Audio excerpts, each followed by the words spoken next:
Good afternoon, everybody. It's Saturday, March 28th, and it is a gorgeous, hot, and sunny day here on the southeastern coast of North Carolina. And today I want to teach you how to plant pepper plants. In front of me, you will see 4 different pepper plants. They are all sweet banana pepper plants, but whether you grow a sweet pepper or a hot pepper, the instructions in this video will be exactly the same. Treat them exactly the same. It does not matter what type of pepper they are. Now, when it comes to growing peppers, the very first thing that we need to talk about is spacing. Here you will see that I dug 4 holes, 1, 2, 3, 4. And this is a 4-foot wide raised bed. And I have it marked off in 1-foot increments. 1, 2, 3, 4. So in the center of each of these 1-foot increments, I have a hole. So I find that peppers grow very well when you give them a full 1 square feet of growing space. So 1 square foot is more than enough space to grow peppers.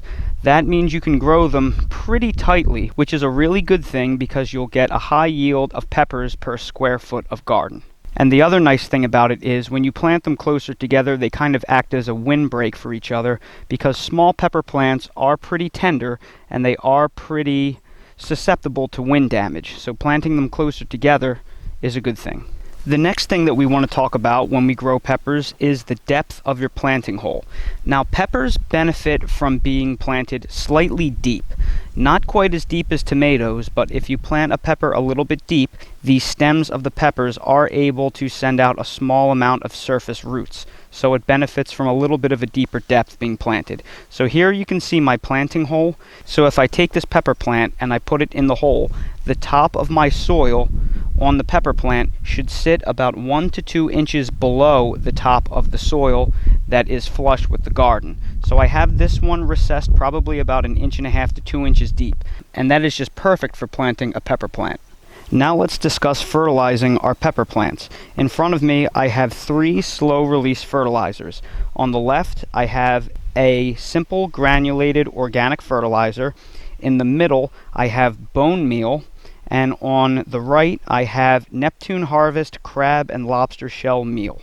It is important that when you plant your pepper plants, you supplement them with a slow-release, granulated, all-purpose organic fertilizer. And right here, you see Nature's Care Organic and Natural Tomato, Vegetable, and Herb Plant Food. Now, normally when it comes to planting tomatoes, peppers, or any kind of plants, I use a simple balanced 5-5-5 all-purpose fertilizer, but this was on a killer special and it was a very good deal, so I went with this instead.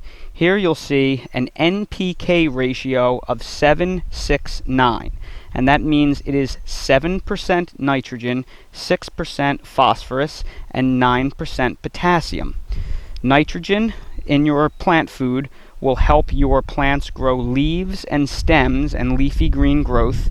The phosphorus in the center helps with the development of roots and the fruiting process when it comes to peppers, tomatoes, and a lot of fruit-bearing fruits and vegetables. K is your potassium, and that 9% potassium right there helps the overall health of the plant because it is a precursor in cellular division. So while I normally go with a 5-5-5, this is 7-6-9. So all of those numbers are pretty close together and they are fairly balanced. If it's close enough where all the numbers are about the same, that's really what you need. So if they're off by a number or two, it's not a big deal. Just try to get them as close as a 5-5-5 as possible. Next we have Job's Organic Bone Meal, and this is a 100% organic concentrated source of phosphorus. It's ground up bones, and phosphorus is very important in the initial development of the roots of the plant that you are planting. So I always like to dust my planting holes with bone meal because that will help encourage root growth right off the bat. Then next to it is crab and lobster shell meal, and I really love this stuff. It's ground up crab and lobster shells. This is an all-natural source of chitin, which is a compound that has been shown to help inhibit the growth of nematodes in your soil, which are little tiny worms that feed on the roots of your plant. So they can be an issue down here in the south. It's not so much of an issue up north, but regardless if you have a nematode problem or not, it's a good thing to add because this will break down into a very slow release source of calcium. You can see right here it is 17% calcium, and calcium will help prevent blossom end rot in your fruits and vegetables. So we are going to go ahead and supplement our planting hole with all of this. Right here is a scooper that you get in a soluble box of Miracle-Gro, and this is 1.5 tablespoons. So every time I use this scooper, it is the measurement of 1.5 tablespoons. I'm going to start off with my organic all-purpose fertilizer, and I'm going to use one rounded 1.5 tablespoon scooper in each of my planting holes. So this is going to be close to 2 tablespoons because it's rounded. So I'm simply going to sprinkle that into each planting hole, and whether you do 1 tablespoon, 1.5 tablespoons, or 2 tablespoons is up to you. They'll all work just fine. We are going to take our crab and lobster shell meal, and we are going to put a little less than a full scooper, so that'll be about 1 tablespoon of that.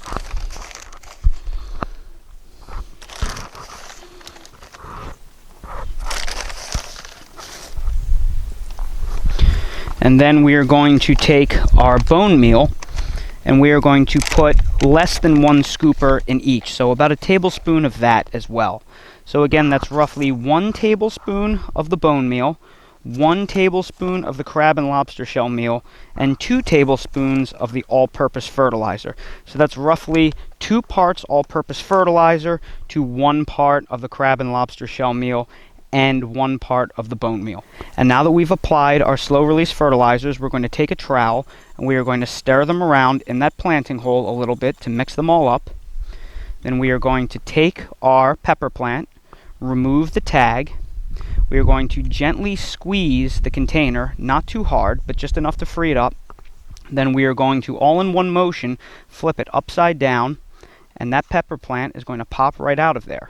We're going to take the roots and we're going to fluff them very lightly just to free them up a little bit, and then we are going to plant that in the planting hole a little bit deep. We are going to push the soil around the pepper plant, and then we are going to press it down firmly but not too hard. We don't want to squeeze all of the air out of the soil, but we do want to make sure that the pepper is seeded firmly. Then we are going to take our tag and we are going to put it right next to the plant so we know exactly what variety we planted in this location. And now that all of our pepper plants have been planted, we are going to take our balanced fertilizer and we are going to take the scooper and we're going to put about a tablespoon around the top of each plant. So 1 rounded scooper will do me 2 plants. Now that our pepper plants are planted, we need to water them in, and when I do this, I like to use a combination of water-soluble, quick-release fertilizers. The organic slow-release fertilizers you just saw me use need to be broken down with the microbiology of the soil for the plants to use them. So all of the bacteria and fungi and little tiny worms in your soil need to eat all of that organic fertilizer and excrete it back out in order for your plants to use the nutrition. All of these water-soluble fertilizers, the nutrition is available immediately. So the very first thing that I'm going to use is this Expert Gardener plant food, which is an exact carbon copy knockoff of the Miracle-Gro all-purpose plant food. And that has an NPK ratio of 24% nitrogen, 8% phosphorus, and 16% potassium. And if you recall my description earlier, a high nitrogen fertilizer like this, where it has 3 times the nitrogen as the phosphorus, is going to really encourage green leafy growth in your plants. And that is a great thing in the very beginning because you want your plants to put out a lot of leaves initially, because the leaves are solar panels. They collect the energy of the sun and they put that energy into the growth of the plant. However, it's very important that you don't use this type of food throughout the life of the plant. You only want to use this the first 2 fertilizings because it's so high in nitrogen. And because it's so high in nitrogen, if you continue to use this, your plant is going to keep putting on leafy growth and it's not going to want to grow flowers. And as you know, if your plant does not put on any flowers, it's not going to make any fruit. So I only recommend this for the first 2 fertilizings. After that, you should switch to a soluble fertilizer like Miracle-Gro tomato plant food, because that is a very balanced fertilizer. Here you can see Miracle-Gro tomato fertilizer is 18% nitrogen, 18% phosphate, and 21% potash, which is your potassium. So that's close to a 1-1-1 ratio. The nitrogen is not higher than the phosphorus. And because you're not giving it a high nitrogen fertilizer, you're giving it roughly a 1-to-1 ratio of nitrogen to phosphorus. You are not going to prefer leafy green growth over flowers and fruit. So when you give your plant a balanced fertilizer like this, it's going to put on roughly equally amount of green growth and flowers and fruit. And that's what you want for an overall healthy plant. If you do not want to remember this, then don't use the all-purpose 24-8-16 plant food. Skip the high nitrogen and just start with the Miracle-Gro tomato and only purchase that. Another important thing to note is that Miracle-Gro and most soluble fertilizers are not organic. If you want to be 100% organic, you can skip the chemical soluble fertilizer step and not use them, and only use the Epsom salt and the fish emulsion and the slow release granulated fertilizer. Then you will be completely organic, but just be aware that I've tried this and I do find that when you add the chemical soluble fertilizers, you will get increased fruit set. So you need to weigh your options and determine what's best for you in your situation. The next thing that we're going to discuss is this Epsom salt. This is a concentrated source of all natural magnesium. So in my very first watering of the year, I like to add Epsom salt to the watering. I also like to add it when the plants start to flower and set their first fruits as an additional boost of magnesium. You do not need to add this every time. I just like to add it at those 2 times because the transplanting and the initial flowering is the most stressful part of the plant's life, and I want to make sure that they do not develop a magnesium deficiency in that time. And the final fertilizer is this Alaska fish fertilizer. This is my secret weapon in the garden. When it comes to soluble chemical fertilizers, they only have the nutrients in there that the chemical manufacturers decided to put in.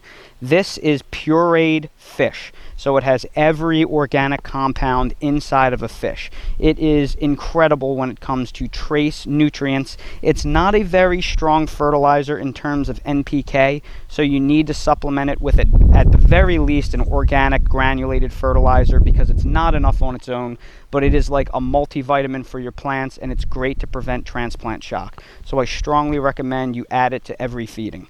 When it comes to the chemical fertilizer, it's very important that you read the instructions. You don't want to use too much chemical fertilizer because you can burn the leaves and roots of your plant if you overdo it. And here it says mix 1 tablespoon per gallon of water and apply generously over the leaves and stems. So the concentration that we want as a maximum is 1 tablespoon of soluble chemical fertilizer per 1 gallon of water. And right behind me I have a 1.5 gallon watering can. So in order to maintain that concentration, I'd need one of those green scoopers, which is 1.5 tablespoons of fertilizer. Now, if these are very young transplants, if they have not seen soluble fertilizer before, I recommend you have that concentration and use 1/2 tablespoon per gallon. My pepper plants are 6 or 7 weeks old, and I've been feeding them with diluted fertilizer for a while now, so they are used to the chemical fertilizer, so I will be giving them the full strength 1 tablespoon per gallon. So that being said, I'm going to take my green Miracle-Gro scooper and I'm going to take 1 level scoop of that because it's 1.5 tablespoons. Put that in my watering can. I'm also going to take 1 level scooper of this salt of the earth Epsom salt and put that in my watering can. And then I'm going to shake my fish emulsion and I'm going to put a nice glug in that. That's probably about 3 tablespoons of fish emulsion. And then I'm going to fill it up with water. And now that all the soluble fertilizer has been mixed together, I'm going to take my 1.5 gallon watering can. I'm going to evenly distribute the water inside equally over all 4 of these plants, and that will water them in really well, making sure to soak down all of the foliage as well.